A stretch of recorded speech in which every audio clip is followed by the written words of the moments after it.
This Jason. conference will now be recorded. Thank you, Jason. Next, we have some federal and state updates. The House Transportation Committee passed the Invest in America Act, and there's a fact sheet, I believe, in your packet with more information on that. Also in June, marked 65 years of the Federal Aid Highway Act for the U.S. interstate system passed by President Eisenhower. There's some more information there at the link. We also received notice from the Texas Transportation Commission that they approved $89 million in transit funding at their June meeting, and that those funds will go to support rural and urban transit services in most of the state. And there's a public notice there, I think, that they sent out. And then there's also a list of transportation related bills that were passed by the 87th Texas legislature. And I have the bill IDs, bill names are there if you want to go look more into those. Air quality through the month of June. In the month of June, the Temple station was at 67 parts per billion was the maximum average, and the Killeen station 69 parts per billion. And that concludes the staff update. Thank you, James. Any questions for James on anything in the staff update? I do want to mention on the staff update, where it says the notification we got from the Transportation Commission for transit funding. If you click on that link and read all of that and see all the funding, you're going to see Hill Country Transit District in there. I just want to make everybody aware that these are not additional funds that the Transit District is getting. I've spoken with Terry over there at the HOP. These are funds that were already actually budgeted. There wasn't anything over and above that they received because of the federal COVID funding. These are all budgeted funds for them, for Hill Country.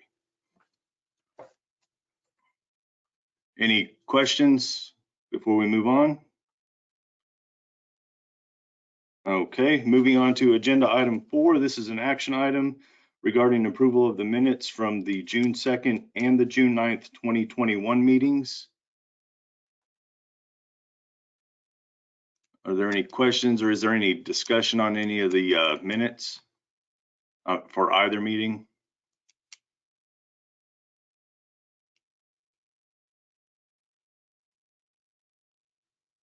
I'm not seeing any. With no questions, I will entertain a motion. I do have a motion from Jason Deckman and a second from Daryl Bertner. No further conversation. All those in favor say aye. All those opposed? And that motion carries. Minutes have been approved. Agenda item 5 is a discussion and action item regarding an amendment to the fiscal year 2021 Unified Planning Work Program for Task 1, Subtask 1.4. As you'll see on our screen, this is an amendment to move some funds from our subtask of administration to the subtask for equipment in Task 1. The request being made is to move $13,321 from administration to equipment. This is for a portion of the equipment that is going to be installed at the COG building in our boardroom, where we have our TAC and policy board meetings. This equates to 1/3 of the total cost. So I'm not exactly sure in the packet where it is, but there's also, it might be right behind this. There's also the breakdown of what the equipment is. But this amendment is just to move those funds, which we do have. It doesn't change the total of task 1. We're not asking for more money. We're just reallocating to a different subtask to get this equipment installed. Any questions on that?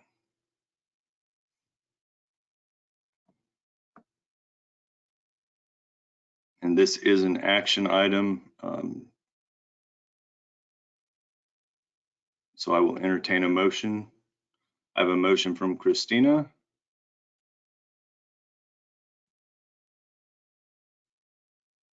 Is there a second? And a second from Jason. Any questions on this? Seeing none, all those in favor say aye. All those opposed? And that motion carries. Agenda item 6 is discussion and action item regarding recommendation to approve the fiscal year 22-23 UPWP. This was brought to you, the draft was brought to the TAC last month and to the policy board. We had submitted that to TxDOT for comment. We did receive comments back from TxDOT and have incorporated those in the new draft that's been included here. There were no major changes. So are there any questions on the 22-23 UPWP?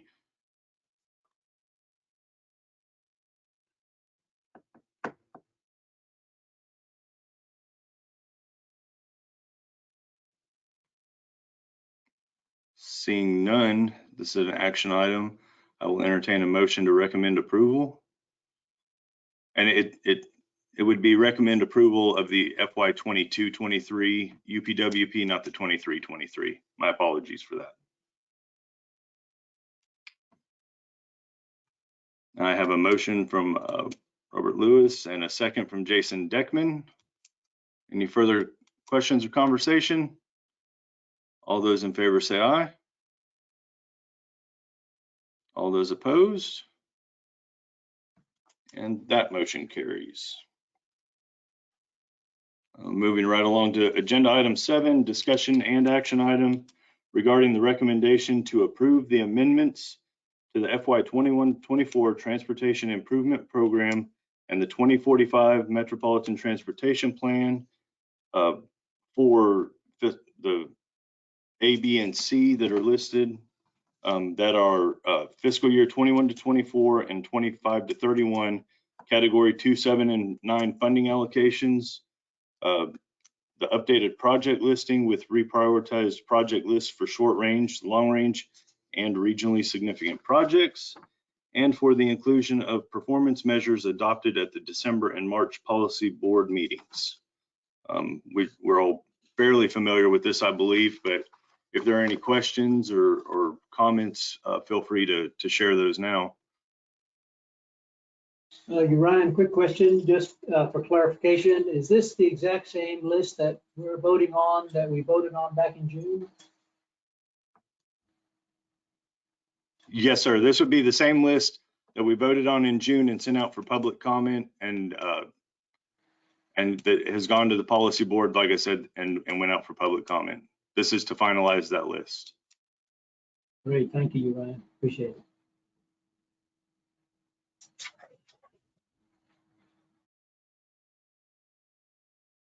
Any other questions? Seeing none, I will entertain a motion.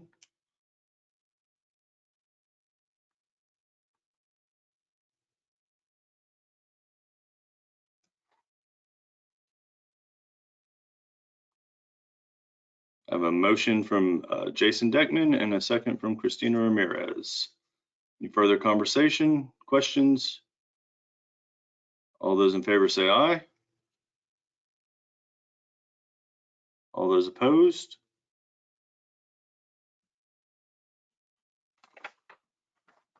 All right, thank you. Agenda item 8 is a discussion item regarding an update on findings from the State of Texas Resiliency Working Group Central Region Listening Session. James? Thanks, Ryan.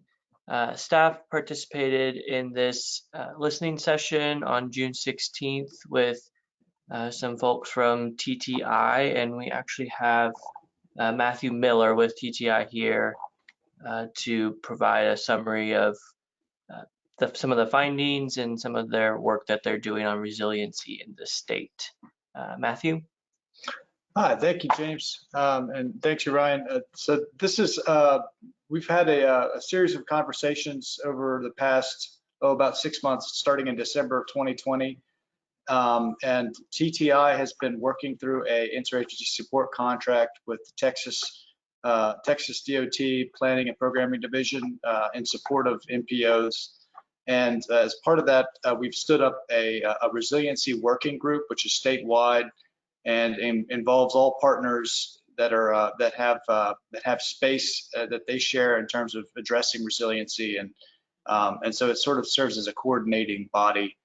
Well, as a result of some of the work done and some of the discussions held over the first 2 meetings, it was determined we need to do kind of 3 things, and that is to have some coverage on a web portal resource that covers resiliency and has a lot of good information for MPOs who are still trying to build planning elements tied to it and to incorporate it into their TIP and their long-range plans. These are parts. Resiliency is really a part of a federal FAST Act requirement that was placed on MPOs that deals with including it as a factor within resilience planning.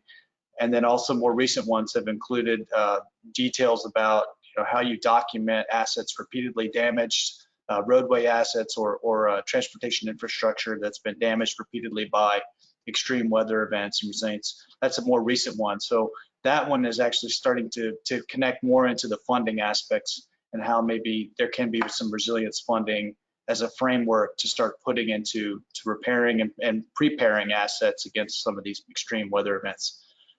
So anyway, there's a lot on the ground, a lot moving right now as far as resiliency and the whole discussion is concerned. So if I can I share my screen? Is that possible? Yes, let me give you control here. Thank you.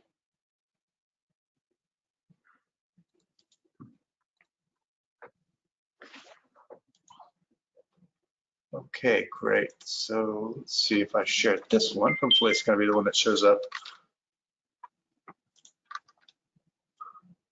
Okay, so TTI helps to support this resilience working group, and this presentation really kind of summarizes what we found as part of the listening sessions that came out of this resilience working group, that they recommended that we push these out to various coastal, central, Northeast, North Texas MPOs as well as West Texas MPOs, because it was felt that in smaller listening sessions would be a better way to kind of pull all this together. So in February, we surveyed all Texas MPOs using a Qualtrics survey response instrument online, and we received about 19 responses on the priority of about 18 strategic needs and planning for resiliency. These needs are based on previous research done by TTI at the behest of TxDOT. And so out of those 18 or so needs, I've got the top 10 in the next couple of advanced pieces of this slide. But I wanted to highlight what the Central Texas region had come up with as far as their responses, and that they really kind of considered this as a reordering of some of their top 5 needs. So I was able to use this survey to identify the top 5 needs for each region, and we discussed that in the listening session, and some of the questions centered around that. But before I go further, this was the top 10 needs, and so we've got a rolling in element. We've kept the survey open, and so we were updating it over time just to be able to show you how the top 10 has changed. And so I've got it in green arrows here, the comparison of the survey responses for these top 10 needs, and how some of these shifts have occurred since the original resilience surveys were received. So in the central regional listening session, based on the surveys, I established kind of the top 5 central region strategic needs, And based on these, we discussed in the listening session, we largely found that Central Texas MPOs considered their top 3 to really be 4, 5, and 1 out of this top 5. And then finished, and this is really more from an order of work perspective. So what needs to be kind of accomplished first and foremost, and then finished by 2 and 3. And to me, 3 is really where the rubber hits the road, because resilience finds it's when resilience finds a seat and is applied within kind of the project selection process, transportation improvement program and procedures. That's where you really want to have these applicable analytical strategies to start falling back on these. So one question that came up for me, and I would pose to the TAC, and you don't have to answer, but is how do the alternative routes, that factored highly among almost all MPOs, but how would alternative routes in your region stack up in comparison to something like your congestion management process in terms of non-recurring congestion and reliability? Because it's really these roads that have higher measures of non-recurring congestion and unreliable travel patterns that begin to stick out as sore spots when traffic becomes snared in a larger disruption from extreme weather or man-made events. And so if you're planning on to use them as alternate routes, and if you've already kind of got a good sense for which ones you would rely on, it's probably also good to consider improvements listed in your CMP that reduce their unreliability, so you can accommodate some of these traffic flows that come from shifting major traffic volumes around closures and the like. So the next thing we discussed in the resilience listening session was a 5-step framework, which was proposed by FHWA and TxDOT, and was reviewed by TTI and kind of had minor tweaks and changes. This is a 5-step framework to kind of catalyze what a resilience plan effort could look like, and it's really high level and it's adaptable. So it's not absolutely you have to do every single step. In Central Texas, much progress has been made with Killeen-Temple and Campo, completing basically the full 5 steps. Bryan College Station has advised that the emergency response plans will likely form the core of their data on the history of this disruption. So in this 25-year mapped history of assets, you can see that there's kind of this need to dig in. But my question for y'all is to what extent did you go that far back in your effort to do a resilience plan? And is there any kind of lessons learned that you can also be thinking of that we can bring to other MPOs that you'd like to share, or anything along those lines that can help further the conversation? Because you are sitting at a really prime location for resilience planning. You've got a good handle on your critical assets. You've got a good handle on your vulnerabilities based on the work that's been done. So yeah, kudos to Killeen-Temple for where they stand right now.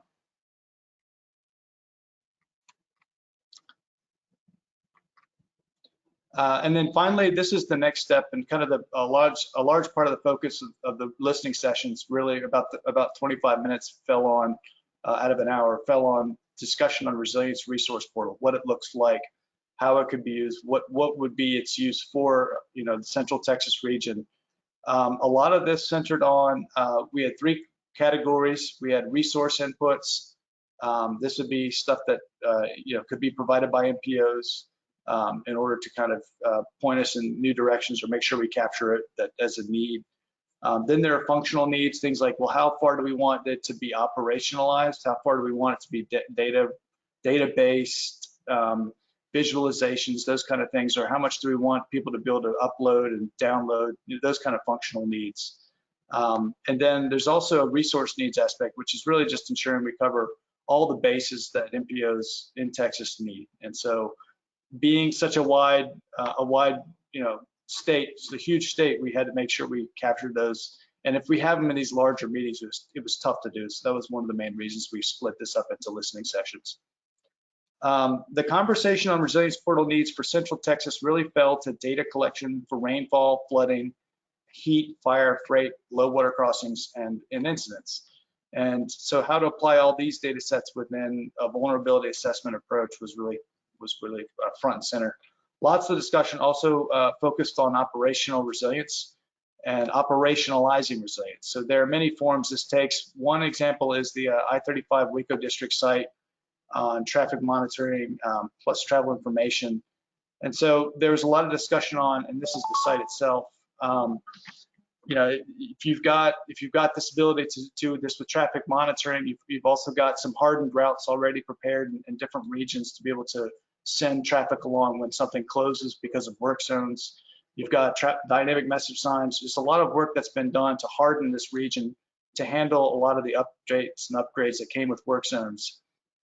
Similarly, what happens if we can start to do something like an ATX floods and begin to put information like water flow into this, overlaid onto this map, and then allowing us, you know, to really monitor where low water crossings are and put this in in kind of a dynamic setting like this. So that was also discussed as a, you know, as a potential for what a resource portal could look like, and the extent to which it could go. So that's a higher cost item, and right now we're operating at a pretty low budget, but there are grants coming up that we could go after that could help seed this. One of which is the BRIC grant, which is tied to resiliency infrastructure. Resilience resource portal. These are the questions we asked in the discussion. So we visualized responses based on word clouds, and some of the outputs that we collected through the word cloud, which is this online survey. You can click on it and put in a couple of words. These show up here as part of this. Oops, no, I don't want to do that. So as part of some of what came out of Central Texas and the responses, you can see they're pretty heavily focused on flood data, but there's a large amount, as indicated previously with that website, that focused also on as part of what types of resiliency data and resources should be put into the portal. Operational data, and so types of information where you're dealing with incident management, types of information dealing with evacuation and alternate routing around closures and the like. And then, yeah, and then for the Central Texas region, low water crossings came up, where it did not come up in any other region, and I guess that's because of the flash flooding and the geography of the region. And then I think, let's see, on the next. So this was an open-ended question as well. We had longer responses, but basically almost to a T. It was really project selection and prioritization was the focus. So how your MPO will use the web-based, how the portal would be used was really focused on project selection.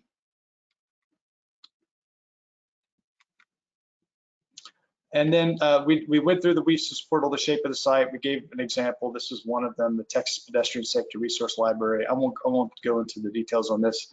And we received about 28 responses to this question, you know, all centered around West Texas, coastal Texas. And if you want, I can share these slides with you if you want to dig a little bit more. But from the Central Texas MPOs, this was, we got about 8 responses. Methods to incorporate local DHS emergency response plans, data on rainfall, flooding, heat, fire incidents, asset data on operations, methods to conduct vulnerability assessments, tools on planning for alternative routes. Some MPOs in the region are just starting this out, and that includes to some extent Bryan College Station, Waco, as well as the Alamo area MPOs. So they could learn a lot from you, but they could also provide potentially when you do have an update in your resilience planning, they could provide some good resources too. So that's really the kind of spirit of this whole endeavor, is to share and get everybody up to speed on what they can do. So yeah, that pretty much concludes my presentation. I will welcome any questions. Thank you. Thank you, Matt. Are there any questions for Matt?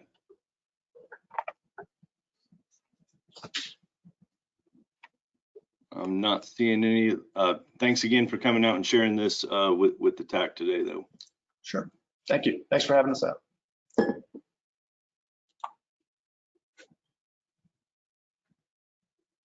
All right. With that, we will move to agenda item 9, is a discussion item regarding public input received through June 2021. James? Thanks, Ryan. Public input is shown on the screen. We have received no additional comments since the last meeting. Any questions on that? Seeing none, we will move to agenda item 10, which is member comments. Are there any members that would like to make any comments at this time? You're right. This is Jason. I didn't get my button unmuted quick enough. On the public comment, if we go back, just a question is, are you guys actively working to solicit public comment?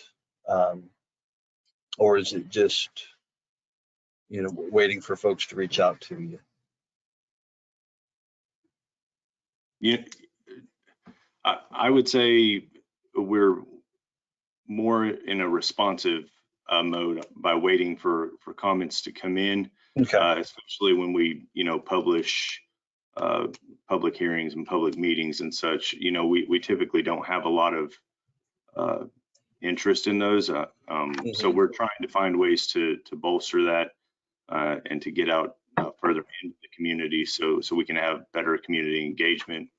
That's kind of why James mentioned in the staff update that we're going to look to update our public participation plan to maybe include some of that hybrid, so more people can participate and provide comments on the things we're doing here.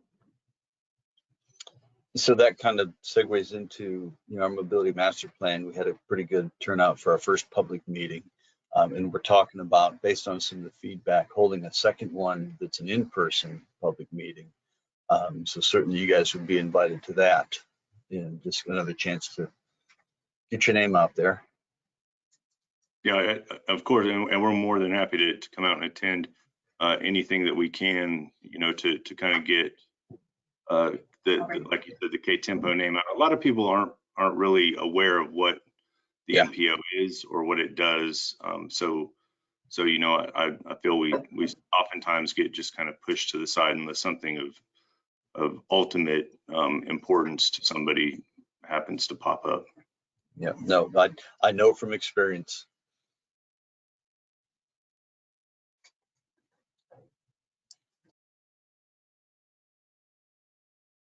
Any other member comments?